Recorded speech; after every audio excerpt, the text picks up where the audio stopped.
All right, Mauricio, on tonight's Raw, we had some developments quickly moving after Backlash, setting up Saturday night's main event, Jey Uso and Logan Paul, and then the announcement that the winner of that match will face Gunther. What do you think of this kind of 1-2 punch in terms of world title developments and setting the stage for what Jey Uso has in front of him? They had the angle after Raw last week where Logan punched him, and they were bragging about the social media traction that gained.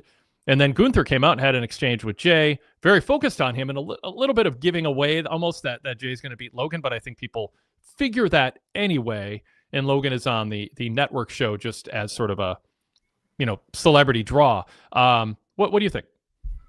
When Gunther interrupted Jay's segments and he said, "Oh, I'm getting the next title shot," I knew Logan Paul was not going to win, but I don't know. It felt like they were completely undermining the match at Saturday night's main event. Like I don't mind because I don't like Logan Paul, but it's kind of weird that Jey Uso already has two title matches. So the first one kind of, I don't want to say it doesn't matter, but they are not doing it many favors by booking Gunther so far ahead, and that's without taking account that Jay is kind of feuding with Seth Rollins and Braun Breaker at the moment. So I also don't think Gunther is winning because I think that's the long-term plan to do Jay versus Seth on a pay-per-view. So it felt weird, but I guess since I don't like Logan Paul, I don't mind that his match doesn't matter too much. Yeah, and I mean, it'll be a good match. He's a heel who gets heel heat. It's a way to assure that Jey Uso, well, I shouldn't, when I say assure he's cheered, Jay's going to get cheered. Jey is a cheered babyface right now. Oh, yeah. Like Io Sky is a cheered babyface. I mean, you don't really have to do jump through any hoops or do any special booking tricks to get that. I want to talk about Gunther for a minute as it relates to McAfee and Cole, and then get back to Jey, because Gunther, they aired a video package on the Gunther McAfee match, and then McAfee came out a little bit after the show started, and he talked about how he gained respect for Gunther. Gunther, he thinks, gained respect for him as a result of the fight that he put up at Backlash. When I say, and I bring this up now because I say we're assured of Jey being cheered no matter what, because he'd be cheered against a heel the caliber of Logan Paul in terms of people just not liking him genuinely. But Gunther, is this part of like turning a babyface? There was a tease of that months ago, or is this more to just go, hey, McAfee put up a fight, guys fight out their differences, it's done. Gunther gave a little nod to him, but that's kind of the end of it. And Gunther, as he showed against Jey, is just going to be a jerk going forward, and it sort of shouldn't matter much. What do you think? Yeah, I don't think last year, like you said, it really felt from that they were going for face Gunther, maybe against someone like Logan Paul on the road to WrestleMania, and they completely faded all that away and started the Jey Uso feud. I didn't really get that from Pat McAfee. Like it really felt like it was more of Pat McAfee would put on a good fight, so he's just giving his respect or something like that. Like honestly, like I kind of get a feeling that this did more for Pat McAfee than it did for Gunther, because they did Pat got the video package, everybody cheered for him, he stood on the table. The fact that a commentator had a match against a wrestler and the commentator is just background commentary, like I guess I just wanted him to take a week off at least, like sell like you just fucked Gunther, like one of the most dominant champions that WWE has. They always mention that this guy has been more champion more time than not. Why does Pat McAfee gets to just come back and say, yeah, I had a fight? Like I wish he had sold more, like make him lose 1 week at least. It is not because I don't like Pat McAfee, mostly because it would be more better for Gunther. Like that's what you get when you face Gunther. That was my biggest issue with the whole Pat McAfee thing on this show. I'm with you on that. I would have had him sell it for an extra week. Now, the fight was intense. McAfee leaned into the camera, showed he had a broken blood vessel in his eyeball, showed off, pulled his collar down and showed off a bruise. But and I get McAfee's a former NFL player, but he was a punter. a kicker, not necessarily the most, badass position in football. You're still on the field and can take hits. I'm not demeaning it, but it doesn't make you automatically someone who can compete with Gunther in the narrative realm of WWE. That said, he did put up a good fight. Gunther did sort of play with his food a little bit, took it kind of lightly at times, and did win. I mean, McAfee earned Gunther's respect in a way where I think he can do that, and it's true to his character. But I would have ultimately liked to have seen McAfee be gone for a week. I just don't think Michael Cole wanted to announce without McAfee for a week. Just 2 days later, and he's out there just full of energy again. I think that undercuts Gunther a little bit in terms of the type of story ideally you'd want to tell. So I'm with you on that. Al Archer in the chat, for what it's worth, says it's consistency in the character. He always respects the fight, and I think there's something to that. Sadler version 3 said, this is my big problem with the end of the pay-per-view match. Gunther wasn't menacing enough after the match. If they're keeping him heel, he should have destroyed McAfee after the bell. And then Standard Deviation in the chat says, I hope Gunther's respect was merely closure for the feud and not a sign that he's turning babyface. Derek counters our argument and says Pat's monologue about getting beat up was more notable than just being off TV for a week. We could have done both, Derek. He could have taken a week off and then come back and talked about the beating. But yes, at least he did sell. He talked about how tough the beating was, but didn't show a lot of physical wear and tear. G Lane in the chat says, not a big fan of the respect for Pat. Gunther should have destroyed Pat. Coming back 2 days after was not enough.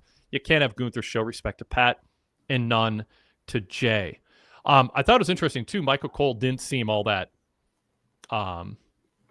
He wasn't willing to go. It didn't seem like body language, facial expression, or words that he was on board with the idea that, oh yeah, I respect Gunther too. I mean, Cole was so worked up over what Gunther did to McAfee, and the idea that they just have a fight and Gunther wins, and then Gunther nods at him and all is well again. I mean, I can see that being a bit of a stretch for Cole's character. I think it can be a bit of a stretch for the fans. Mauricio, your thoughts on some of those chat comments? The one that I fully agree right now, the one that said that Gunther did not show Jay any respect, but he did show Pat Murphy. That's something that makes a lot of sense. Like, why is Gunther not? Why does Pat McAfee get the respect, but the guy that made you tap out of WrestleMania doesn't? Like, the more I think about this, the more I'm getting annoyed at Pat McAfee. So yeah, so not the biggest fan of how the post pay-per-view or PLE stuff, the way they handled it on this show. Like, it was fine. It doesn't matter too much, but I don't know.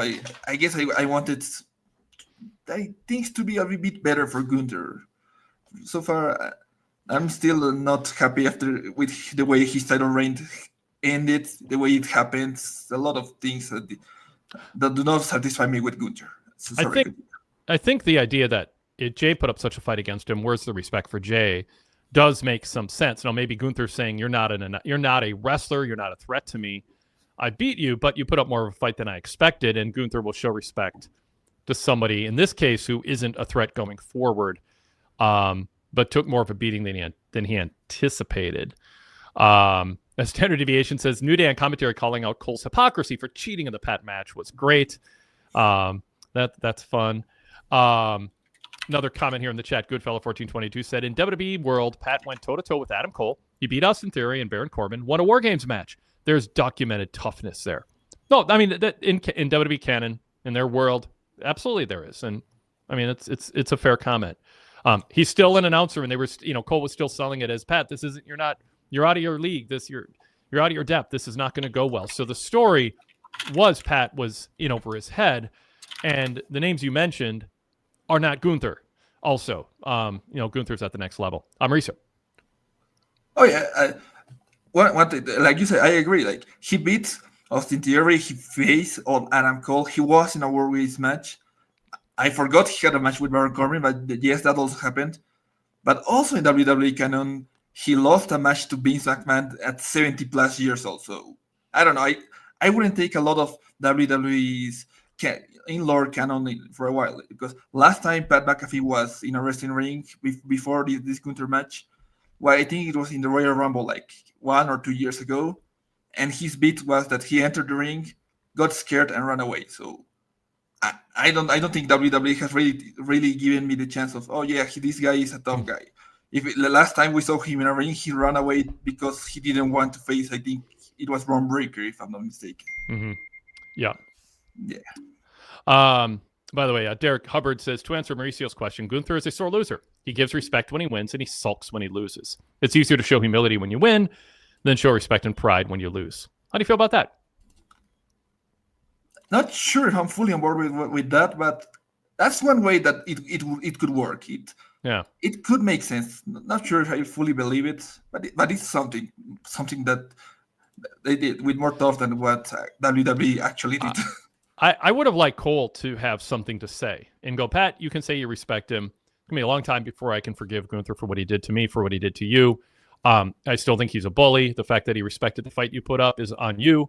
It's a credit to you, but it's not a credit to Gunther. And I think he should still be worked up. Cole was so worked up about this. And he could interject there. Yeah, Gunther's a gracious winner at times when he beats up somebody who's not a full-time wrestler. But what about Jay? What about when he loses? He's a sore loser. There was a way to, take into account everything that we're saying here. And I think check some boxes. Matt Pischetti says Gunther has lost so much of his aura over this. I don't doubt he could get it back, but was it worth it? Do you think Gunther's damaged by this at all, Mauricio?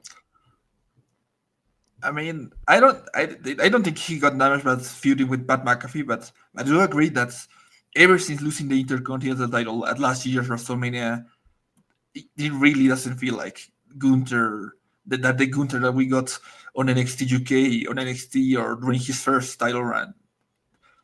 Like he said, I think he can get it back, but I don't know, man. I'm really annoyed that Gunther has one of my favorite matches of all time, and he's not being booked, and a world championship rate from Gunther was very underwhelming at the end. So the more I kind of think it wasn't worth it, because I think you could do so much more with Gunther, and you're not doing it with right now, which is annoying.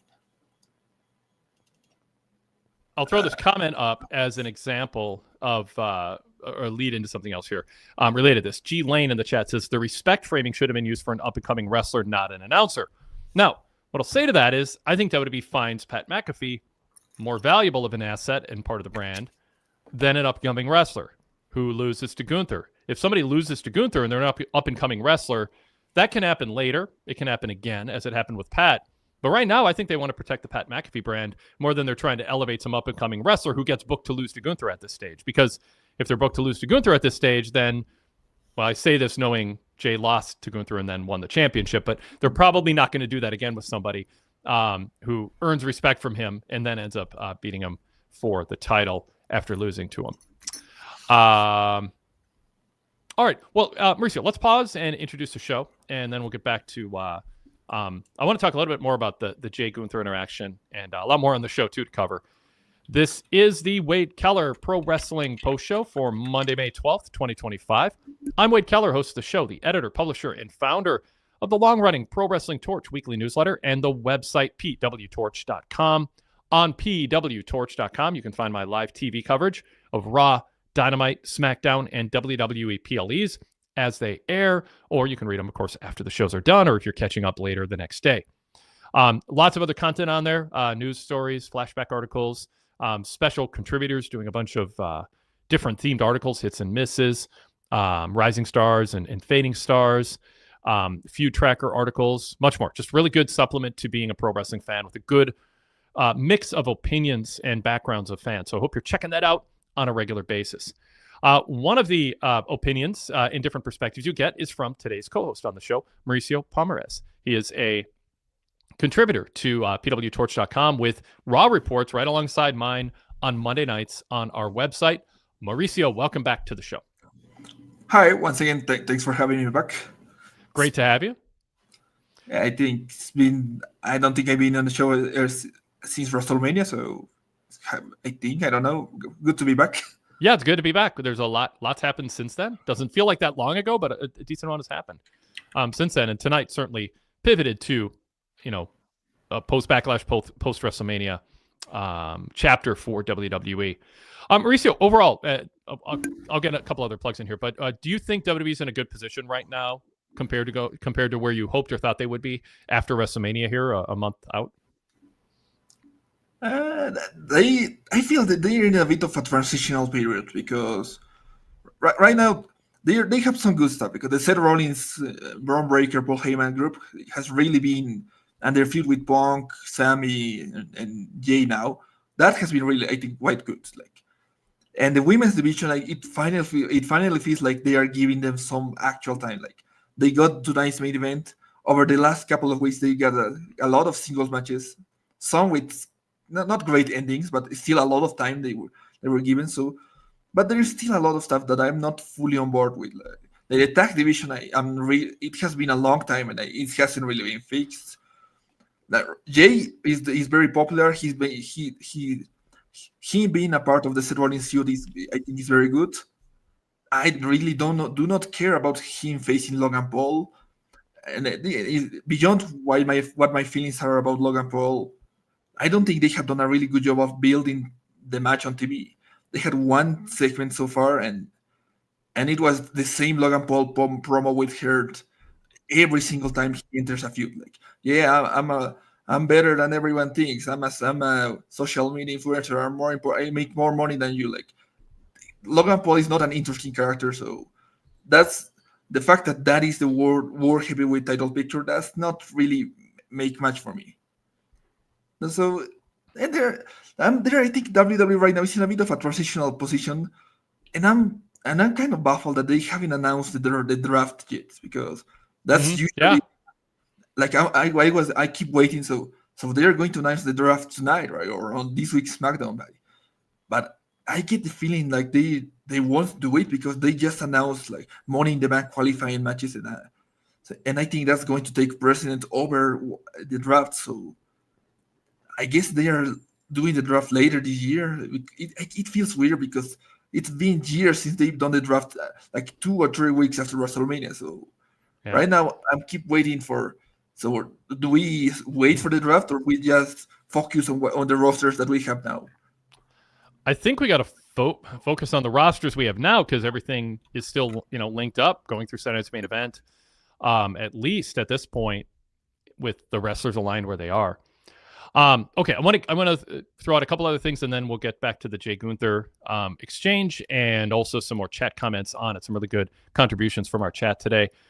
You can join in the chat if you're watching us live. If you watch us live on YouTube, it's on the PWTorch YouTube channel, and we keep an eye on the chat, and it adds to the show. And it's really nice having that kind of instant reaction to the things that we're saying throughout the show, getting different perspectives, different questions, and ways to look at things differently than we're seeing and responding to that.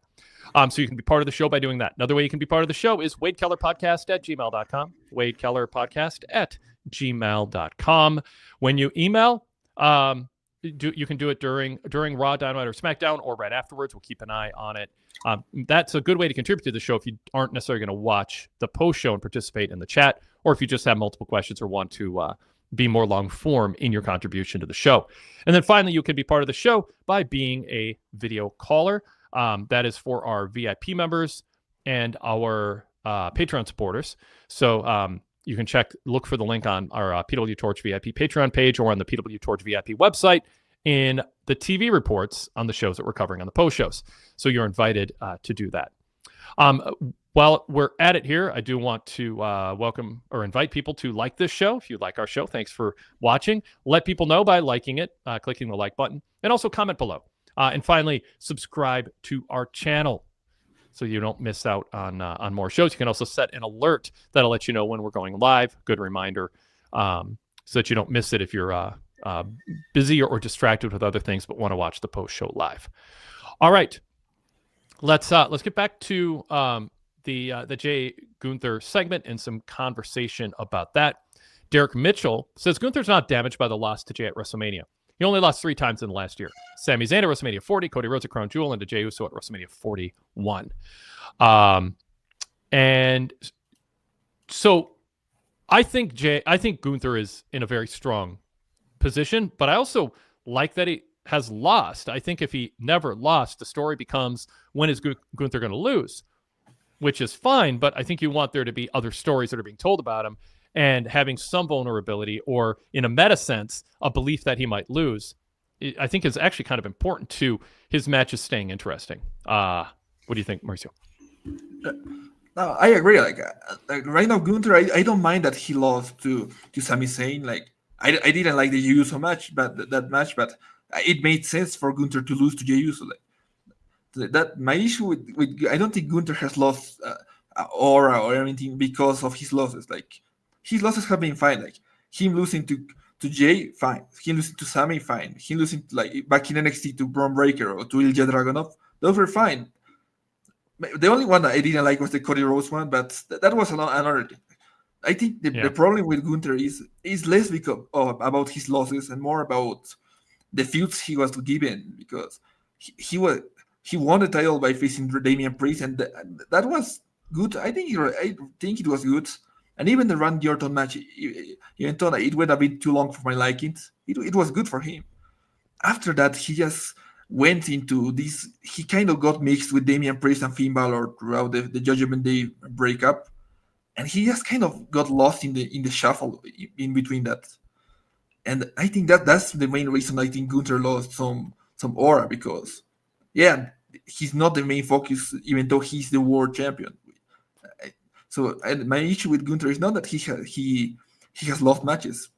I think the fact so far all of his losses except the Cody one have made sense to me. Yeah, I just wish he got better feuds. I think that's the biggest issue with Gunther right now. Glenn B in the chat says they can and will rehabilitate Gunther when they need. It could be as easy as Ludwig Kaiser coming back and reading him the riot act and asking him why he is suddenly so soft. Where is the real Gunther?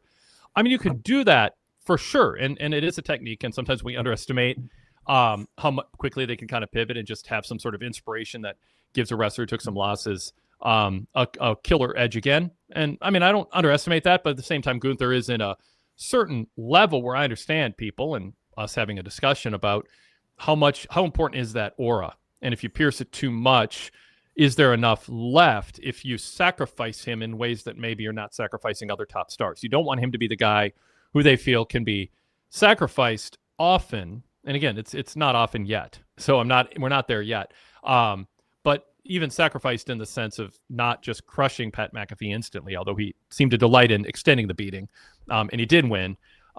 So yeah, anyway, I think our points are made here. Any final quick words on that, Mauricio? I don't think I have anything more to add on that. Yeah. Standard Deviation said, I interpreted Gunther's reasoning as him viewing Pat as so far beneath him that he respected him for standing up to the almighty Gunther, whereas Jay turned out not to be as low as Gunther viewed. So I think that's a fair comment to add and close with. Now, the Jay Gunther match itself is right after Money in the Bank. It's on June 9th on Raw. And so the idea here could be that whoever wins Money in the Bank, and we had a chat on that from Darrell, Jay versus Gunther will be on the Raw after Money in the Bank. So people will either think you're getting a cash-in or something else. We should be talking about how they're putting that match on Raw. And I agree. I just wanted to get through the other stuff first here. But the idea of Gunther versus Jay, right 2 days after the Money in the Bank, does mean some people are going to think, oh, maybe this is where somebody cashes in. So it's time to kind of get going because we got only a month to go here. Start speculating on who's going to win Money in the Bank. And I mean, not that we have to do it tonight, but the timing of this title match does indicate that. Yeah, like you said, when Gunther said, the match is taking place in Phoenix, Arizona, I immediately checked Cage Match to see where is that match taking place, because it's kind of weird that they didn't mention Money in the Bank or Night of Champions or anything. Right. And like you said, it is the Raw after Money in the Bank, so I think maybe I'm not keeping a close eye to WWE, but right now I do not have any idea who could win Money in the Bank. I know, yeah. So I'm thinking, I guess I kind of have to wait to see who wins Money in the Bank before thinking if there's going to be a cash in on the night after that, because right now I don't think Jay's title reign is ending until I think he's at the very least making it to SummerSlam. Triple H doesn't do short title reigns, so yeah, I think they are doing like the comment said, they are going to tease a cash in, but I think it's going to be a red herring net, and the title reign is going to last at the very least until SummerSlam. One other comment here from Glenn B. Wade, I like that Gunther loses too, but I wouldn't want them to have him keep losing the big one or just in big matches at WrestleMania. I'd have him win his next WrestleMania match. Not a big thing, really, though. Yeah, you want Gunther to win some big matches. I mean, that's part of not piercing his armor where it starts to kind of disintegrate. I think you need Gunther to be strong, but you don't need him to be undefeated, in the story within the program. I think there's some value in there being some history of him being vulnerable, and you covered that, Mauricio, well. Okay, so let's look at something else on the show, and that was the latest with CM Punk and the reaction to last week's main event. Ended up with Braun Breaker and Seth Rollins and Heyman coming out in a brawl, and Jey Uso and Sami Zayn running in. So we had Jay Punk and Sami clearing the ring of Braun and Seth, with two of them had chairs. That's a 3-on-2 situation. Now, they announced for Saturday's main event, it'll be Punk and Sami against Braun and Seth, which is a big tag match, which likely, could headline the whole show. They're already teasing tension between Punk and Sami, or at least trying to address the expectation that there would be. I liked the opening segment. I liked addressing Punk going, I'm not in the mood to trust people right now. And Sami, seeming to be also grounded in a way to indicate, I get that, but we got business to take care of. And if Breaker and Seth are still around, we're not going to be able to accomplish any of our goals. We have separate goals, but we're not going to be able to accomplish them if we aren't working together to get rid of or knock down Heyman's crew. What'd you think of that story that was weaved into the show? Okay, I think like you said, it was pretty good. Like Seth and Punk and Sami put in their differences. Essentially, not big differences, but it's still their differences to a side because Seth and Braun Breaker are such a big threat. Like the fact that you're forcing these two people that don't really like each other that much together just because of how much of a threat these two represent. I think that they, like you said, they did a really good job establishing these two as a tag team, and why it is important that they take Seth and Braun Breaker down. And like you also mentioned that there was a 3-on-2 difference between at the start of the show. At Saturday night's main event, it's not going to matter because Jay has Logan Paul on that night. But I do like the idea that they are essentially teasing that when Jay is free to face Seth and Braun Breaker, they are going to need a third guy. Seth and Braun Breaker are going to need a third guy. And I guess I think that's pretty interesting. Like, I don't know who it could be right now. Maybe it's a call-up from NXT, maybe someone we haven't thought of yet. So, like I said, tonight's segment was once again pretty good stuff, and it really makes me be excited for their match at Saturday night's main event and what could come up with Seth Rollins' group. What do you think? I like the idea of tension with Punk and Sami because I speculated from the beginning that Sami might join Heyman's group. And I wouldn't be against there being a third active wrestler member, but I think we have to go on a journey to get there. And I don't want it to feel rushed or hasty.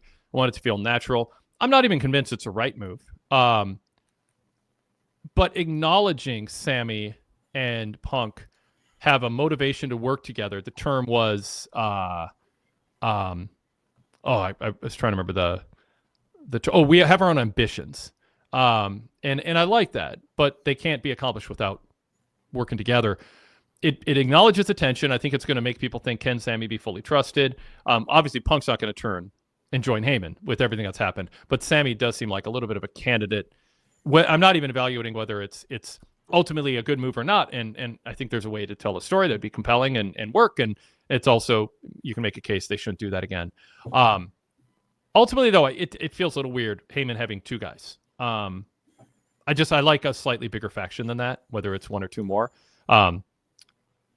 But yeah, Derek Mitchell says, it sure looked like Sami could have whacked CM Punk with a steel chair. They sure are planting seeds with Sami. And Dwayne Carpenter just says, does WWE need to be careful with too many turns? Cena, Becky, and then Sammy. And I think that's a legit concern. Becky's cutting a lot of in her promos, and we'll get to her later, that are reminiscent to things that Cena said or could have said or maybe ought to have said at some point. Yeah. So anyway, Mauricio, anything else on that? No, I think I'm done with it. Let me. Yeah, I don't think I have much else to say on that match. Like, it's going to be a cool match for Saturday night's main event, and I'm not sure where we're going after that, because maybe you can put Seth and Punk or Sammy and Braun, or so some combination of them in the Money in the Bank ladder matches. That could be a good follow up, but not really much else to say about that. Ryan Solorio says, did anyone notice the backstage Rollins Heyman Braun segment felt like a Bloodline segment? Yes, it struck me right away. I don't know if that's good or bad. I mean, I don't have a strong opinion either way, other than I look forward to it if they're going to do it. I mean, I think that's where having more people sitting around and reacting is good. Although we sort of get that with the Judgment Day at this point, where everyone's the camera's kind of following different people around who are jumping from one conversation to the next. But yeah, it was certainly a flashback to Heyman sitting in the background reacting, with glee to Seth Rollins giving sage advice and wisdom to Braun, and then whispering something to him, which turned out to be Braun attacking Jay later. Mauricio, what do you think of seeing the familiar Bloodline setting for those three? I hadn't noticed it at the moment, but it did make sense. Like, hadn't thought about it, but I mean, it has Paul Heyman, so he probably had a hand in making these segments in a similar manner to at least the original Bloodline segments, which could be really good for this faction, because I think during the pandemic, those segments between where it was Roman, Jay, and just Jay and Paul Heyman, those segments really like gave depth to those characters. So doing those segments with segments of that same quality with Seth and Braun Breaker could really pay off later down the line. Right now it's very early, but if they keep doing stuff like the Bloodline, that could really pay off come next year's WrestleMania. All right, a couple of chat comments, and we'll get to our callers. Jason D in Australia is up first. Darrell says, WWE has a problem having the fans boo the people they should boo. Moving Sammy over with Seth is a bad idea that will continue this the trend of fans not booing heels. They need to focus on getting that right. Yeah, I mean, there's certainly a chance of that. I think fans would be deflated and bummed out if Sammy went back to Heyman after everything. So that's why they can't rush it. They have to tell a good story. If they do it, it's sort of like in Paul Heyman, I trust. I think they'll tell a good story. Sammy's a great performer.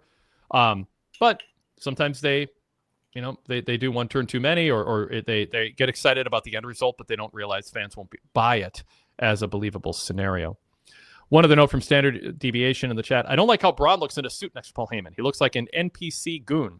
So it was interesting seeing Braun run into the ring in the suit. It's a curious look for him to have, but it's deliberate. We'll see how it develops over time with him. Any thoughts on that, Mauricio? It's fine if you don't. I do agree that he kind of. I'm not used to seeing Braun Breaker in anything but his wrestling gear. So I don't think he looks like an NPC goon. Like he looks fine. Like he looks weird, but he's not anything negative. So yeah, I don't think it will hurt him in any way. All right, let's bring Jason D out of the program. Jason, welcome. What's on your mind about tonight's Raw? Yeah, thanks, Wade and Mauricio. Yeah, that's a funny comment, NPC goon. Well, I think Braun in the suit is kind of like the badass security guy. You know what I mean? He's wearing. I just don't know if that should be what he is. That's the thing. Like, well, I could take Jeff Cobb in that role, or but we'll go ahead, Jason. Yeah. Well, will he look? But if he's coming out there wearing that jacket and his street clothes, does he look too cool then? Like, are they trying to balance him out to look a little bit more menacing in the suit? Do you know what I mean? It's about the visual effect. If he's coming out in street clothes, does he look too cool? Standard Deviation, Jason, just said in the chat, it reminds me of Solo Sikoa, and I think Braun shouldn't be slotted into a Solo-like role. Yeah, I mean, listen, everyone, that's a good point, but I guess everyone's got their own opinion, like a certain visual, like certain clothing on someone that affects other people's perception of them differently to others, you know what I mean? To me, it didn't really bother me too much, but I can see what other people are saying. So Yeah. It's an interesting one. Look, I don't think Sammy's going to join Seth's group because you have to look at the character motivations. And Sammy's primary motivation is to win the World Heavyweight Championship. Yeah. Aligning himself with Seth will not help him do that because Seth wants it, right? Yep. So Sami Zayn is the number one contender to win the Money in the Bank briefcase. So, because in my mind, I can see him winning the briefcase and then choosing to do the right thing and not using any shenanigans against Jay and actually saying to him, I want to challenge you on this date and cashing it in fair and square and then losing to Jay clean and then setting down a downward spiral for Sammy where he actually turns on Jay. Because I can see Sammy wanting to do the right thing, but then it all backfires. So that's a story I think you can tell with Sammy there. Yeah, he wins the Money in the Bank. Yeah, tries to do the right thing and it backfires on him. Mauricio, what do you think? That I think that's actually quite an interesting idea for Sammy because, right now, like you said earlier, I do not have any ideas of who could win Money in the Bank, and Sammy is a guy that has challenged for the world title a couple of times throughout the last year, and he has numerous times mentioned he really wants to win a world title. Like if he has any motivation at this point, is that he has yet to win a world championship in WWE. So that could I could actually see that happen. I think it's a decent idea, and I think it's a realistic idea enough to push Sammy's character because he's an honorable guy, but who's kind of starting to get desperate about winning a world championship before his career ends. I like it. Yeah, but the key is for him to not be successful in it. The key is for him to do the right thing, but it doesn't work out, and it sends him on a downward spiral because they sell the Money in the Bank as almost a guarantee. The guarantee can't work out for him. It has to be leading to his downward spiral because when Jay won the championship after WrestleMania and they had that moment in the ring, Sammy kept talking about how much Jay deserved it. You deserve it. You deserve it. But in Sammy's mind, he deserves it the most. So it will eat away at him that he deserves it, but he can't win it. And it's like he's so sick and tired of being happy for everyone else and not for him. It's gonna eventually make him crack. So you can see a story that they can tell there. I still think, I know you disagree with this when I brought this up, Wade. I still think the right person to join Seth's group is Logan Paul, just to get that heat and to have them play off one another. And Logan Paul is part of the plan for them to expand and to get their message out there. Because if they're all about a vision and a message, well, Logan Paul is the YouTuber. He's a social media guru. And just the heat of Paul Heyman looking glowingly at Logan Paul like he did with CM Punk and Roman Reigns, that would infuriate fans because people thought the way that Heyman looked at Roman Reigns and Punk, that was unique to them. But for him to give that look to Logan Paul, that's where the heat is. So if they have him on their side, that completes it for me. And maybe one more person. Well, Mauricio, I've made my thoughts on that clear. I am not swayed by Jason. I mean, what he says makes sense. It's just I don't think that's where I want Logan to land or where I want the Heyman group to go. But I can't say anything about what Jason's saying is wrong. It's just not where I want things to go. But what do you think about Logan and the Heyman group? I really not a huge fan of Logan being in that group, mostly because right now this group is handled by Paul Heyman, and so far all of the segments between Seth, Braun, Punk, Sammy, and Jay, there has been a lot of character driven stuff. Like there is a lot of motivations of why people doing a lot of character shiftings. I don't think Logan Paul has that kind of can work as that kind of character.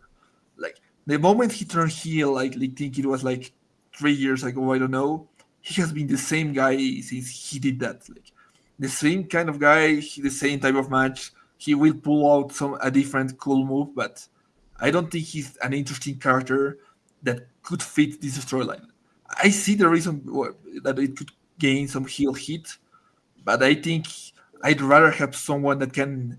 If another person is joining this group, it should be someone that can actually develop an interesting character, and not someone that kind of is a static entity within WWE. Jason, What else for us? Fair enough. We'll agree to disagree, but that's okay. That's the great thing about wrestling. Everyone's got an opinion, right? Yeah. Becky's promo I really liked, Wade. So I want you to expand on what you thought when you said that there were things that she said that you thought would have been incorporated with Cena. What did you mean by that? I think she addressed that she turned because the fans rejected her last time, and she was specific about the timeline. And with Cena, he just sort of said, "I never liked you." Like, it wasn't as specific; it felt more general and open to interpretation. And Becky just very much said, "I am done serving you. I'm done being defined by you." And with Cena, it just sort of felt like, I'm mad at you for not liking me over the years, but it was much more broad. And I think Becky put more of a timestamp on it. So that was an aspect of it that I thought made sense. I think there was something else. I'll throw to Mauricio and then think about it. I agree with what Wade said. Like I do I really like Becky's promo. Like when she first turned heel and became a man, like I think in 20s, it was a long time ago. She did cut a similar promo where she said, "You people, you would turn on me," but that didn't make a lot of sense because the people actually were cheering for her. This time around, the fact that there is a clear direction of like he said, of why the people turn on her, that it happened after she won the title, it makes a lot of sense. And the fact that the people are actually booing her, they actually cheer her, like Lyra Valkyria over Becky Lynch, I think that adds to it. Like I didn't think it could work because I think Lyra has barely been a character until the last couple of weeks. So right now I really like where this Becky Lynch character is going, and this promo was another taste of what it could look like. One thing that Becky said too, Jason, is she said she walked away because the fans asked her to, and because of the reactions online. And Cena could have incorporated into it. If you haven't seen as much of me lately, it's not just because I'm a big shot in Hollywood. You could go that. It's because I got sick of you people, booing me. Like, I left because you hurt my feelings in a way, but I resent you for it. And again, everything was so broad in general with him. But that was part of the specific timeline that I liked. The idea of you can't see yourself in me anymore because I succeeded, I don't think that would work for Cena because he succeeded so long ago, unless Cena wanted to go way back and go, the boo started when I started winning a lot. You guys called me Super Cena and, ripped on me simply because I won my matches. I would have enjoyed that in a sort of meta meet storyline sense, because it was weird that people were mad at a character being successful, but it was a meta thing of they're pushing him too hard. And I've never been a huge fan of that as a reason to dislike Cena. I mean, that's what you do with lead babyface champions, is they win matches and retain their titles. But Cena could have incorporated that in, and Becky did a little bit there. Jason, what else? Yeah, but that's where I agree with it. That's where it's similar, but not so similar, because Cena can't use that, because even he mentioned the past 4 to 5 years he hasn't won a match. So that argument. No, I said he'd have to go back to the very beginning. Like that would be a way to time. Yeah. That's how Cena could timestamp it and go, it was a slow thing and I denied it for a long time, and I didn't, my friends told me, my colleagues told me I should be angry at the fans, and I just couldn't do it. But you kept booing me. And then someone told me it's because I was successful and they weren't. And then that's when I realized they were holding me back. And that's why I left and went to Hollywood. I had success in another realm, whatever. I mean, I would say I'm not writing a promo for him, but these are more just sort of illustrative things he could say that Becky got to for her story that Cena had an opportunity to get to in an augmented way for his story. That's exactly right. And I like what Becky is pointing out, that the reason why the fans were booing her is because she was winning. But then she incorporated storyline-wise. She said, it's not my job to bring everyone up. It's my job to win. So you're criticizing me for winning. So now what? So it is working kind of a meta level. So that's why she said right at the end, now you're going to know what it's like for everyone to be held down by the man. So she's playing into that. So this is what I like about it. She's sort of calling the fans out on her hypocrisy, and then she's just going to run with it. And I think this is why I think this heel character is going to work a lot differently. Yeah. It would be good though. If she changed her music. I'd like a complete refresh. Yeah, they had it fading out. Yeah. They had it fading out, but it doesn't change the crowd hearing it, even if the TV audience didn't hear it. I will actually no. Well, sorry, I'm watching obviously a different version to you because I get to see everything, right?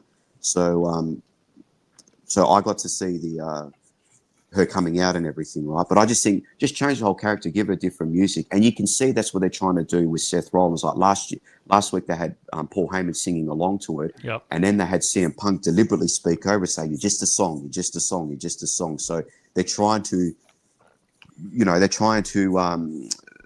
lower the coolness on Seth Rollins' songs. So There. hopefully he gets a whole brand new change too. That would be great. Yeah, I mean it's a lot to give up, but I think they ought to. I think crowd reaction is more important than sing-alongs. Oh, definitely. Yeah. Anything else, Jason? I'll leave it at that. Thank you, guys. Great talking with you. Thanks. All right, let's go to Thunder Sky Dancer, who's up next. Thunder, welcome. Good to see you. What's on your mind? I'm kind of in the same boat with Jason. I watched the feed using a VPN, and when I saw Becky Lynch come out, she had to work for the hills. I mean, the hill pop. She had to work for the booth. She had to work for the because as soon as she walked out, they were cheering her like crazy. They were screaming like crazy and everything like that. And that's a hard thing to overcome.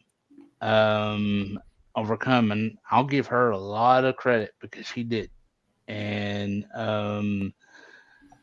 I really I think it's too late to say give up on the what chance because they're still doing the what chance of her a lot. But I mean, that's any given promo nowadays. You'll get a what chant, and with her, but she did a really good job being a heel. And I wish he'd done this. I wish he'd done this promo right after WrestleMania a little bit because I think it done better for her. Also, the only thing that made me kind of upset with Gunther coming out and saying, Jay, I'm going to challenge you in a month for your title is the fact that, okay, Logan Paul is facing him Saturday night main event. He kind of says, okay, Logan Paul isn't winning that title. It's automatically Jay. And that to me is a big no-no when you do that because it kind of lessens the fight to me for Logan Paul. And I'm just wondering your thoughts on that. Mauricio. First on the Becky Lynch thing, like I agree, like you said, it was a great promo for Becky Lynch. I do think like it wouldn't have mattered if she did this on the Raw after WrestleMania because on the week after she turned heel, she also got another really good promo. So I think she did fine. Either way, they were still really good promos back to back. And now the Gunther and Logan Paul thing, I do agree. Like it isn't great for a world title match that they're already setting up the next one. Like I don't like Logan Paul, but this is about more about the world title match. Like you should make a world title match feel more important. And the fact that they already like I said they already announced in the next match, and Logan Paul isn't even here to promote this match. Like they did a video podcast, they promoted a lot of how they got a lot of views on social media, but I guess they just kind of I don't want to say they gave up, but they realized this program with Logan Paul doesn't have many legs really. I remember last week when Jey Uso came out, I already was kind of not tuning out because he's going to talk about Logan Paul and it's not going to be very interesting. And then Seth Rollins came out and I think that was way more interesting for the world title. So I guess they have found more interesting things for the world title to do. So they just kind of moved the Logan Paul match to the side. It's going to take place at Saturday night's main event. It's not even going to be the most important match on that show. I think the tag match it's going to be that. So yeah, it's not good for the world title match, but I guess I don't mind too much because, like I said earlier, I don't like Logan Paul a lot. Mm-hmm. All right, what else, Thunder? The other thing is you were talking about Gunther, and I agree with him, I agree with you on Gunther about on a lot of things, but I think his finisher being the sleeper, does that hurt him more than help him? With the power bomb, he has a great move. That could be a great finisher. But then you have the sleeper, whereas the last two matches, the last two matches he's had to tap out Pat McAfee. He got knocked out by Jay at Mania. Does that hurt him that it's not something like real quick or like a real quick roll up or something like that? Because usually I'm not a fan of that, but then with him, I see you them wanting to protect him and say, hey, this is the only way they can get him out. And I'm just wondering if that's hurting him more than helping him with the sleeper. It's a nice old school move. He's an old school heel. I mean, there's a lot of moves that are old school, but sleeper holds was a big thing, for, I grew up with Vern Gagne and the Gagne sleeper, and then Bockwinkel went to Japan and came back with the Oriental sleeper. I'm okay. I like it. It's kind of old school, but I think having a power bomb and a sleeper and having a couple big moves, one high impact and one not, being able to lock it on and do it in a way where, I think he executes it well. He sells it well. It feels menacing and dramatic. It seems to fit him, Mauricio. I'm okay with it. He's not a flashy guy. He's going to win in an efficient, prudent way. I think Gunther to finish in matches with a sleeper, I think it's fine. Like, I guess I preferred it back in NXT when he finished matches with a lot of finishers. Like, sometimes he finish a match with a lariat, sometimes with a power bomb, sometimes with a big splash. Like this comment says Gunther has like 3 or 4 finishers. Like, I think right now he has the power bomb and the sleeper. Like, back in NXT he used to finish match with like 4 or 5 different moves, and they were all simple moves. Like, they were just simple moves that were devastating because Gunther was the one doing them. So I don't mind too much this. I don't think the sleeper is too much of an issue, because when you see Gunther put on a sleeper, it really looks like Gunther is killing the person that is in the move. So I don't mind as long as the move looks strong, and Gunther makes the sleeper looks really strong. What else, Thunder?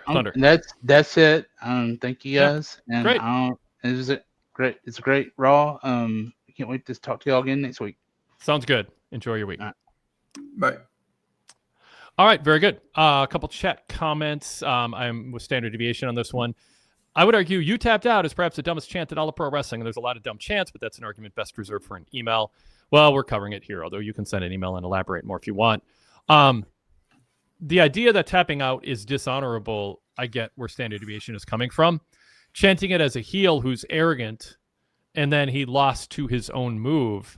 I get it more. Jason D said, I forgot to mention with Gunther, Jay beat Gunther using Gunther's own move. Essentially, Jay had to tap into being Gunther in order to tap out Gunther. I hope Gunther brings this up. How do you feel about that? The tap out chant, you tapped out chant, because you don't want to make it seem shameful to tap out. Tapping out in UFC is an honorable thing to do. It's an honorable way to lose. But I think it's if the story is right, it's more about getting under the skin of the heel than it is demeaning the idea of tapping out. Where do you fall on this, Mauricio?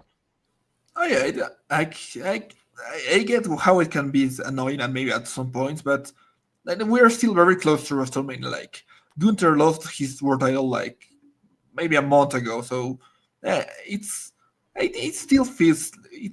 I don't mind it as long as like this doesn't become his thing. Like 6 months from here, they're still chanting that at him. I think it's fine if people chant that at him. Like he also tapped out to lose his first title reign. Like, Ilja Dragunov forced him to tap out, and I don't remember that didn't really hurt Gunther. Like, I don't mind it. The chants, they're whatever. They're not going to hurt Gunther. They just add some flavor to the segment. Fair enough. Let's go to an email from JB. And he says, is another Gunther J match really pushing it? I understand that they have an intense rivalry, but at a certain point when you don't have enough percolating in the main event scene, that you run Logan Paul and then circle right back to Gunther, I think one might argue there is a problem. So this gets to the pattern of matches that are on, quote, free TV versus pay-per-view. Structure is different now. Not a huge difference of a PLE on Peacock or a Raw on Netflix these days. I get that. That said, the way WWE books, a PLE is the more prestigious place to defend a title against a top challenger. Saturday Night's Main Event, historically, going back to the 80s, was where you have a match at the end of a run after it's already made all its money at house shows, at the arena events. Then you put it on TV because you're not losing out on ticket sales, and now a national audience who didn't attend in person can see it. There's a little bit of that, the spirit of that here. I also think Logan Paul is just a celebrity who's going to help NBC ratings. He's going to use social media to draw a bunch of people to watch it, and I think they value that because they want to pop a rating on NBC. There's no wrestler who can do what Logan can do in that respect, other than giving away a WrestleMania or SummerSlam level match, and they don't want to do that on free NBC. That's literally over the broadcast waves. No subscription for anything required. And then Raw the next day or 2 days later, Gunther. I mean, it's on Raw. You know, it is going back to it, and there will be a storyline behind it. So I'm fine with this. This makes sense formulaically. I don't think the average person is overthinking it. Gunther is a former champion. He deserves to have a rematch. He's credible, and it'll probably be more storyline based in terms of the finish, and they can get away with that more on Raw, they believe, obviously, than ending a PLE that way. Mauricio, your thoughts on that? Yeah, like I said, I agree. Like, I'm not the biggest fan of doing Gunther versus J5, but like you said, it's on TV. Like, I don't mind, and it also has the added intrigue that there is going to be a Money in the Bank holder, but by the time that this match takes place, so yeah, it's fine. Like, it could be. I would have preferred something else, but I won't complain if I'm getting a Gunther match on TV. Yeah. Going back to the tapping out thing, a couple things in the chat. Sadler version 3 said, no, tapping out is seen as cowardly to some jiu-jitsu experts. Some would rather get limbs broken or be put to sleep than tap out. I think that is an exception that proves a rule. I think that's the proper use of the phrase. You don't want to end up with a broken limb. That's just kind of, I mean, I get it, but I think it's silly to say it's shameful to do anything but let your limb get broken. But culturally, I mean, there's something like that. Glenn B says, I agree with you on tapping out Wade in the UFC. Put Habib Nurmagomedov, I read it, I don't say it much, doesn't call McGregor a chicken for doing it and said he should have slept first. Yeah, that's just a heel promo in USC. It's not like that it hasn't been done. But I understand the point of trying to protect it as an honorable way to lose. Standard Deviation said, Wrestling Elite has two options for a clean finish, a pinfall or submission. A generation of conditioning has turned one of those options into a joke. Now wrestlers refuse to lose by submission. And yeah, I mean, that's kind of the side effect of doing this. All right, back to JB's email. He said, I still get the feeling that Sammy might be the third wrestler in the Dangerous Alliance, but I wouldn't be a fan of it. I hate when a new group member gets beaten down repeatedly beforehand to throw everyone off the trail. It's like saying, I'll let Braun and Seth beat me up for weeks, and we were indirectly responsible for Seth not being world champion right now, just so that nobody would see it coming. That's why I think it can't be decided now. I think it has to be something that Sammy decides later for reasons fans disagree with that will cause them to boo him. If they do it, I don't think we have to be at a place where it's already part of the plot of Heyman and Sammy. Mauricio, your thoughts? Yeah, I agree. Like, if Sammy were to be the third guy at some point, it has to happen after he's already lost to Seth and Braun. Like, you have to prove him wrong. Like, he has to be at the very least challenge these guys, try to put them away and fail before you can actually, his character would think about joining them. Like, prove them right. Like, if Seth and Braun Breaker win, maybe they are right. Maybe the way they are thinking, the way they want to take WWE is the right way. So that would be one way to do it. But it has to happen after Sammy has already lost to them, and maybe more than once. Like, I think they are going to lose at Saturday Night's Main Event. Maybe have Seth beat Sammy.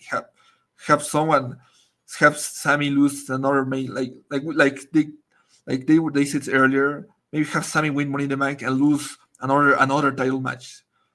Maybe put Sammy through to the Wranglers so he can so he's justified in joining this group if he were to do it. Jason D in the chat says Sammy can only join if he becomes a broken man, and he has to be completely broken to be convinced to join Seth. Yeah, it's exactly that. Yep, it's your point. Great minds think alike. All right, back to JB. The Codebreaker and the Gable Penta match was a fantastic spot. What'd you think of the Gable Penta match?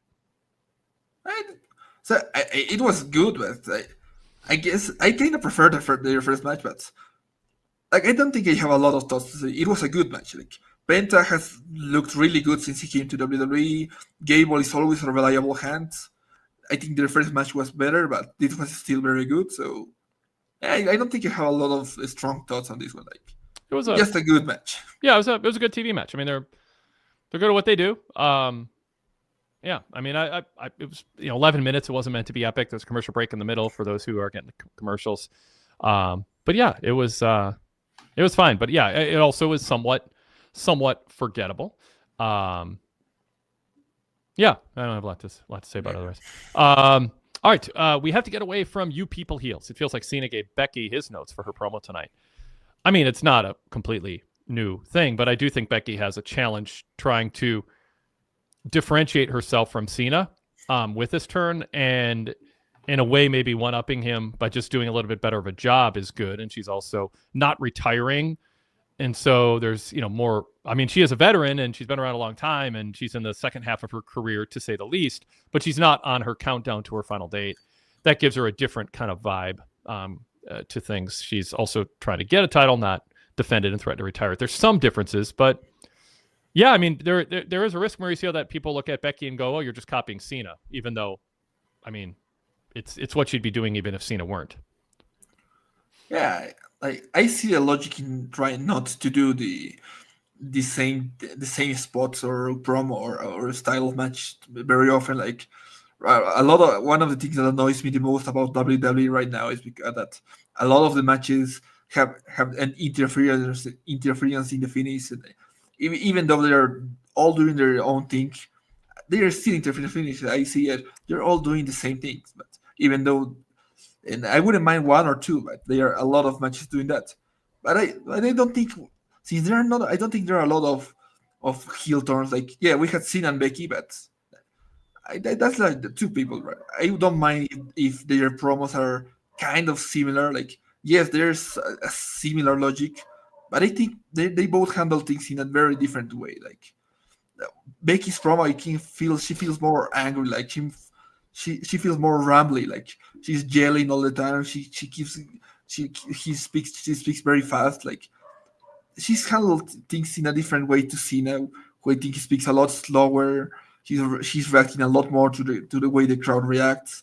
So I think there's enough difference that you can look at both of these promos, and yeah, that they're not the same thing. Like there's some similar stuff, but but both of them have their merits and they're doing good stuff. Like tonight, Becky did some really good stuff. She has been doing a lot of good stuff over the past month, and I don't think it matters if it was a bit close to what Cena said. Speaking of Cena, Derek Mitchell in the chat says, maybe, going back to Sammy for a minute here, maybe Sammy is heartbroken because he comes up short in Money in the Bank, and CM Punk wins it, and then Punk challenges John Cena at SummerSlam. They both have their own goals. Now Punk is one-upping Sammy, and then Sammy ends up costing CM Punk winning the title, and that's how he turns heel. That's good, Derek. The pieces are in place for that. I mean, they are. I mean, that's Sammy can be beaten down by not just too many setbacks, and he feels like he actually can't succeed, and unless he is part of a group, because he has a goal to be champion, but if he can't do it on his own, then it's kind of a moot point, and he might rather be in a group. Mauricio, what do you think of that scenario? I think for Sammy, I think it worked. Like for him to see Money in the Bank as his last opportunity, and for that to be the thing that pushes him over the edge. That I think that really works. But he also mentioned the stuff. I'm not that on board with the CM Punk stuff, but I don't know. I guess I don't think he's going to be done with Seth Rollins and Braun Breaker just yet by the time SummerSlam comes. even though it would make sense to do Cena versus Punk at some point this year, because that's like one of Cena's most important opponents. So, but the Sami stuff, I think it really works. Couple notes to augment the Derek scenario. Ryan Solorio says, I still feel we're getting Punk versus Cena at Money in the Bank, which would then lead to what Jason D in Australia said, which is it would be more heartbreaking for Sami to win the Money in the Bank match and not succeed cashing it in. That could be the setback and the heartache that leads him there. JC Scooby just says, Sami turns heel. He's a hypocrite when he called out KO. Glenn B says, no, Punk is taking the title from Cena at SummerSlam Night 2. Book it now.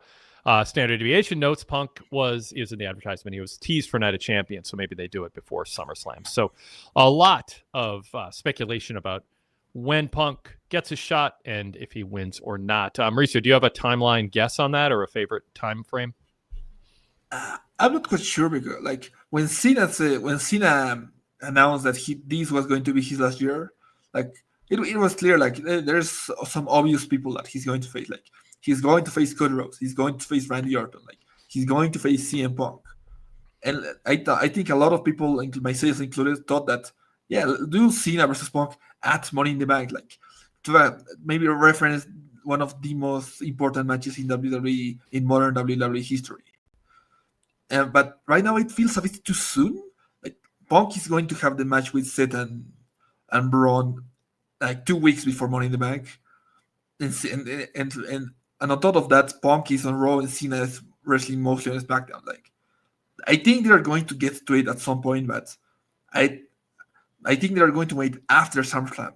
Maybe do it on Chicago, like that. So if you're not going to do it at Money in the Bank, do it in the city that's where it happened the first time around. So I'm guessing after SummerSlam, not before Survivor Series, and I don't know where Survivor Series is this year, but whenever they are in Chicago after SummerSlam, I think that's going to be the place to do CM Punk versus John Cena. Some thoughts on that in the chat. Ryan Solorio says, I think we're getting Truth against Cena at Saturday's main event. That could be fun. David Shea says, it's not a foregone conclusion Punk takes the belt off Cena. I don't think so. Darrell says Sami can win the Money in the Bank and pull an old Cena on Cena and say he's going to cash in on Cena on a PLE. And then he loses. So it's not a traditional cash in. It's a formal announced date ahead of time cash in. Glenn B says Punk versus Cena is a massive current WWE match, which has all the promo stuff built in and ready to go. They will need 2 big matches for SummerSlam 2. Punk takes it and moves back to Seth, maybe. Somewhere Cody is hanging out, ready to come back and inject himself. Yeah, I know. I love that. I mean, I love that that's like a thing that's happening. That's so out of sight, out of mind.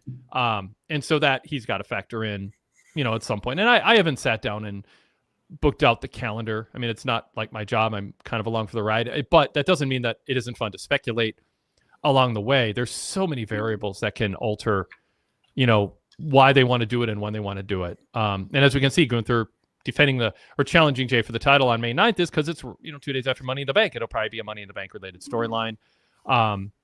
Or they just see it as a way to really pop a viewership number for Netflix because, they still want to impress Netflix with some surges in the viewership, which isn't on the higher end of I think everybody's hopes and dreams. So anyway, yeah. Mauricio, any other thoughts on that? I don't think really, like right now my only thought is like Cena just beat Randy Orton. Maybe you do something with R-Truth. I don't think I'm that interested in doing that, but maybe after that I'm interested to see who is next, because right now we did Cena Cody with Cena Orton. I'm sure we're going to do Cena Punk at some point, but I'm thinking who's next. I think that's going to be an interesting question to do. And when it happens, probably I think it's going to be Night of Champions. But I think that's more. We think about Cena versus Punk later down the line. Right now, just focus on what's come next for John Cena.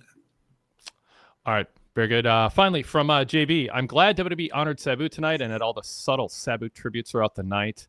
What did Sabu mean in the grand scheme of pro wrestling, particularly to the hardcore genre? As always, love the show and go VIP. So I will save that for the flagship Wade Keller Pro Wrestling podcast tomorrow with Jason Powell. That's a broad topic I want to give time to. I mentioned in my written Raw report at PWTorch.com. I used to do a lot of ringside photography over the years for the Torch newsletter and wrestling magazines and newspapers. And I have 2 frame photos on the wall. One is of Terry Funk. The other is of Lightning Kid leaping onto Sabu at the American Indian Center in Minneapolis. Just love the photo and was around for, Sabu making a name for himself. I wrote an editorial back in the day that Sabu was wrestling's hottest free agent when he was on the rise and innovating his style. And we'll talk about that with Jason Powell on the flagship tomorrow. By the way, you are invited to email the show. Jason will join me tomorrow on the flagship. Get your questions and comments in. If you got Sabu memories, we'd love to read them on the air. But it can be about any topic. wadekellerpodcast at gmail.com. wadekellerpodcast at gmail.com. Mauricio, talk about Sabu. What does he mean to you? I don't know how much you've watched of him or when you picked up looking back at his stuff. So when I started watching wrestling, by the time I got into wrestling, like Sabu, I don't know where the heck Sabu was. Like I started watching in like 2010, if I'm not mistaken. So Sabu was way past the existence of ECW, way past his run in WWE. But I had this DVD of, I think, like 2 DVDs. One of it was Rey Mysterio, which included his match against Sabu at, I think it was One Night Stand. And I remember being captivated by the way he wrestled. Like the match didn't last long. The match kind of ended, didn't have a real ending. But I remember being, this guy is cool. Like this guy is interesting. I kind of want to see more of him. I didn't really stick out more of him in a normal way. I had I think my dad handed me like not old DVD that I think was WWE's High Flyer, something like that, which included Sabu versus Rob Van Dam from some point of ECW and Sabu versus Too Cold Scorpio. There were a lot of cool matches back there, but those matches were the ones that made me think, one, ECW was such a cool spot for wrestlers of this kind to do their thing. And these 3 guys, especially Sabu, I really liked his look. They were captivating to like. I don't think we had that kind of wrestling in WWE during 2010, let alone during the early 2000s, late 90s, when he wrestled. Like it's, in a lot of ways, I kind of wish I was more familiar with the stuff he did back in the original ECW, because him, Rob Van Dam, those kind of guys were pioneers of such a style. Like I hear stories of him wrestling while he was very hot and still finishing matches. Like he was like a bit of a legend. Like, did you see how that guy? Can you believe that guy survived that? Is that kind of guy where whenever I heard of him, it felt like the kind of a mythical figure. I'm not as familiar with him, with his work overall, especially after his run in WWE. But the least I can say that he's a cool guy. That whenever I saw him, it felt like wrestling itself felt cooler because of him. Very, very well put. Like I said, I'll talk more about that with Jason tomorrow. Let's shift to some other segments on Raw that we haven't covered yet, Mauricio. The Judgment Day, the follow-up on, I thought was accurate to what happened at Backlash, where Dominic, or there was the issue about where Dom said, your timing was off, Balor. It almost cost me my title. Balor said, hey, didn't go smoothly, but all worked out in the end. He said, you're starting to sound paranoid like Rhea and Damian when they were champions. And Balor said, hey, I'm taking care of AJ Styles for you tonight. So what's your problem? That was mixed in with some comedy about time zones, or attempts at comedy. I thought it was kind of funny. But what did you think, Mauricio, of the latest chapter in the ongoing, we don't know where it's going, Finn Balor, Dom saga? Pat McAfee noted later that for some reason the fans like to cheer Dom. They like him, and when Cole was lamenting him. So yeah, your thoughts on that chapter of the show? So I think yeah, it's fairly clear that they're leading to Dominic and Finn breaking up at some point, because with Judgment Day it feels like they take a long time telling this story. Like Damian Priest and Finn Balor were at each other's throats for almost a year, for SummerSlam 2023 to 2024.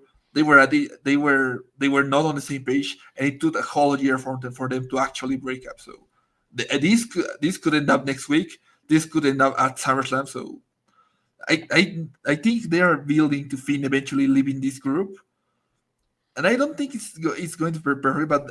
But the fact that the people are slightly turning towards Dominic, like they're starting to cheer for him. They definitely cheer for him at WrestleMania, where I kind of get the vibe that if the moment Finn turns on Dominic, Finn is going to be the heel one, because right now, if these two were to separate, what reason do the people have to cheer for Finn Balor? Like, I know. He's not in a great position, and right now Dominic, he's reaching the point of people love to hate him so much that they're starting to just love him. The same way they knew they back during the original run, they were such lovable heels that they eventually turned babyface for almost a decade. So right now, I don't know when they are doing it. Like, I hope they don't take too long to tell this story, because I'm not that invested in Finn Balor at this moment. What did you think of the New Day on commentary and the War Raiders Creed brothers match? You mentioned the tag team scene earlier. I like the new Day. They are very funny. They take a lot of good lines. Sometimes I feel like they take a bit away of the match. Like, I'm a bit more focused on what the New Day has to say than what's going on in the ring, which is also a bit of an indictment of how uninteresting both the Creeds and the War Raiders are as tag teams. Like, I don't think they have much character. They are both great tag teams in ring, inside the ring, but I've seen this match quite a bit. This was another interference ending, so while I enjoyed the commentary, it's a bit, I don't want to say sad, but like bad that the commentary was like one of the things I enjoyed the most about a wrestling match. Like, New Day, I like New Day as heels. I think Xavier is leaning into it. Standard Deviation in the chat says Kofi in particular is such a polite heel, which I like. The facial expressions of Xavier, and then the way that they ran away at the end, their body language is why I thought they were obnoxious before, but now it's framed properly. And before going to the break, Julia suplexed Eric at ringside, and Xavier stood and laughed and said, "If he dies, he dies." That's what they say, right? And the way he said it, I thought was delightful. So I'm enjoying obnoxious entertainment value. New Day. I think they just need a tag division where there's a tag team of fans really like, and they can really get behind. Mauricio, what do you think of the Rusev promo? He said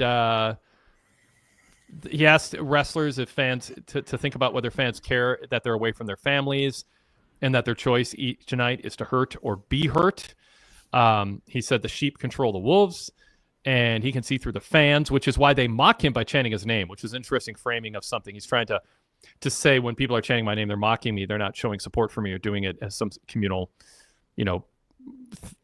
group thing that's fun. And he said he'd rather fall. That he would rather they fall to his hands than fall into the abyss. So he's justifying beating up wrestlers, saying you should fall to me rather than suffer trying to please the fans. What do you think of this message? Is it clear enough in the way it's being delivered? Is it novel or interesting enough? Will it work? I quite liked it. Like, it's something different. Like, I think in terms of presentation and the message itself, it's cool. It's something different. Like, this guy is back to show people potential, like to make people stop caring about the fans' perception and to fulfill their potential, which he failed during his regional run. Like, everybody thought, man, this Rusev guy can go somewhere, and he didn't. And now that he's back, it's cool. In terms of presentation, I think it looks really good. Like, it reminds me of the way he presented himself in AEW as the Redeemer, where he got these backstage promos where he was where the lighting was very, very I don't want to say cinematic, but it was very interesting. Like, and I think these promos have captured a similar vibe. I'm not sure. I want to see where he goes next, because Otis is a fine start, but if he just keeps on feuding with lower level guys, I don't think he's going to go that much for that much farther. Yeah. Yep. I mean, I think they're kind of just feeling it out. It's this game. I mean, they don't have room at the top, so do something interesting in the meantime, and then we'll see if we have room for you at the top and how you're getting, what kind of crowd reactions you're getting. But he's not kind of part of the cool kids table in the lunchroom at this point when it comes to being in the top mix, but there are only so many spots. So he's carving out something different, and it's a way to lay the foundation for maybe something more later when they're looking for a fresh opponent for whoever one of the two champions is at that time.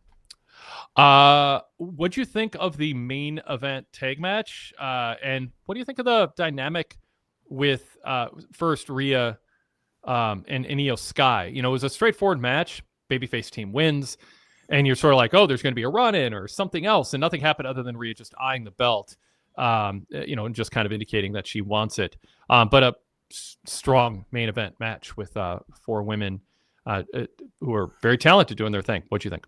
Oh, this was a really good main event. Like one of the best main events we've seen on TV in a while.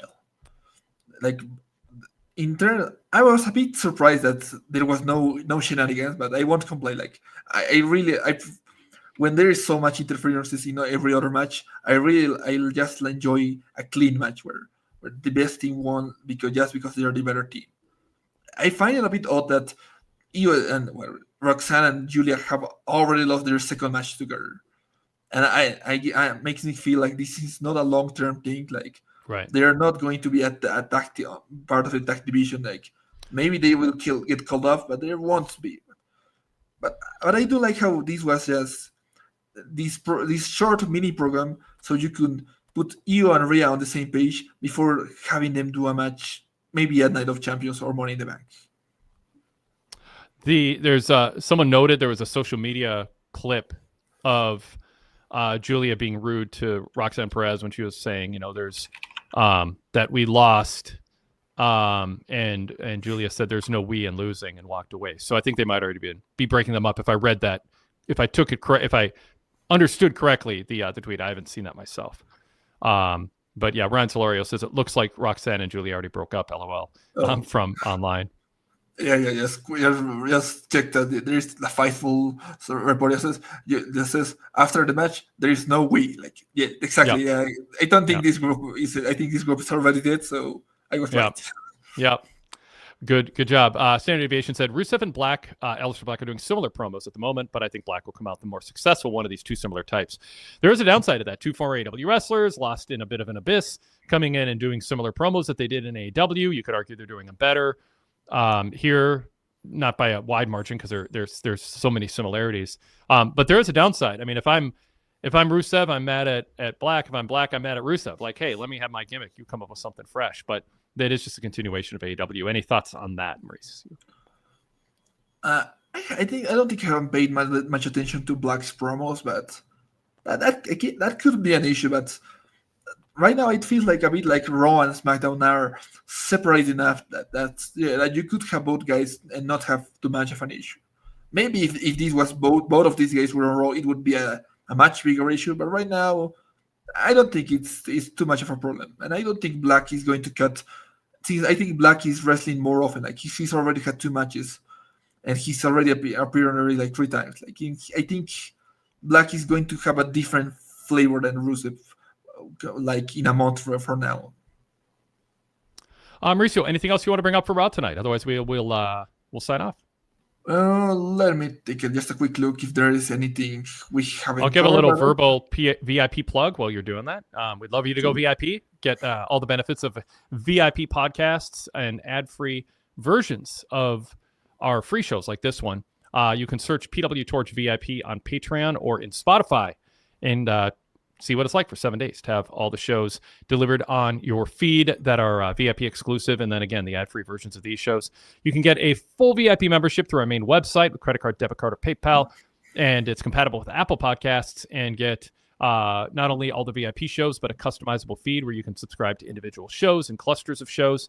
You can also have on-demand access to our full library dating back over 20 years of podcasts, hundreds of retro radio shows from the 90s, back issues of the Pro Wrestling Torch Weekly newsletter, which predates the internet, documenting wrestling history week to week with insider information, backstage tidbits, pay-per-view reviews, roundtable reviews, and scores of pay-per-views from the Torch team, long-form Torch Talk interviews. Before there were podcast interviews, before there were shoot tapes, there were Torch Talks with pro wrestling's biggest names, all unlocked with a VIP membership. Full details at pwtorch.com/govip.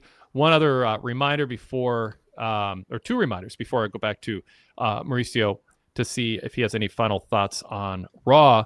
We are always on the lookout for volunteer contributors to help round out our coverage. You can be one of them. Apply. kellerwade@gmail.com is the best email to use for that. You can have a weekly written column and report. Apply to join our team. In the staff and contact us page on the website, you can see what spots are available, but we're open to new ideas from you.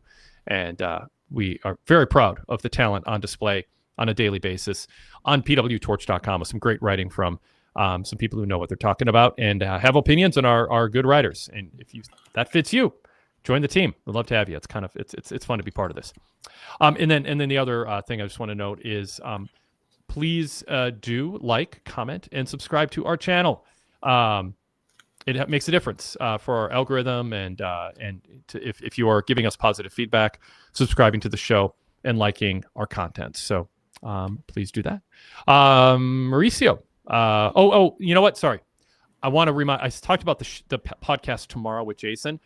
If you're watching us on YouTube, it is not a YouTube show. It is our blue logo show, which is our main podcast feed. We have two feeds. One is blue, one is red. The red one is the post shows that also simulcast on YouTube. But the blue show is podcast audio only. You have to search Wade Keller in your podcast app. That can be Apple Podcasts or Spotify, any Android or iOS app. Search Wade Keller, subscribe, and that'll get you the weekly flagship and a lot more content on there. Classic interviews, new interviews, pay-per-view previews, and more. Again, it's free. Search Wade Keller, and while you're at it, search PWTorch to subscribe to the PWTorch Daily Cast, which includes a different show each day of the week with a different theme, such as acknowledging WWE, PWT Talks NXT, Wrestling Night in America, which follows pay-per-views.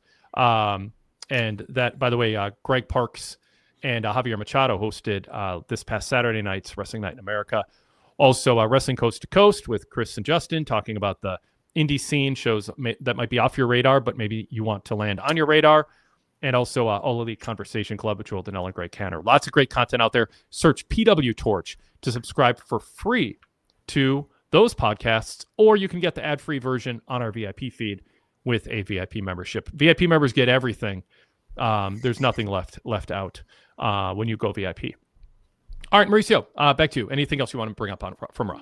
I just took a quick skim to the report I wrote, and I think it doesn't matter too much, but we didn't speak of AJ Styles actually wrestling Finn Balor. Like, it was a fine match. Yep. It went I think, a bit too long, 17 minutes. I don't think they needed to go so long, but I don't think we missed anything that important. So that I think that should be all. Yeah, it would have been better years ago. But it was still good. They're good. They're good, two good veterans. I mean, it was better when they did it like TLC like a long time ago, but they were also a lot younger back then. It was a great match. At least we have that match. This one wasn't that memorable. Yeah. All right, very good, Mauricio. As always, thank you for joining me. Everyone, check out his Raw report at pwtorch.com. Great analysis there, and a good way to get another perspective on the shows other than mine on the website. And we'll talk to you tomorrow on the podcast audio-only side of things for the Wade Keller podcast with Jason Paul on the flagship, and then Wednesday night, the Dynamite post-show. Thanks again, everybody, and thanks for joining us, and enjoy your week. Bye.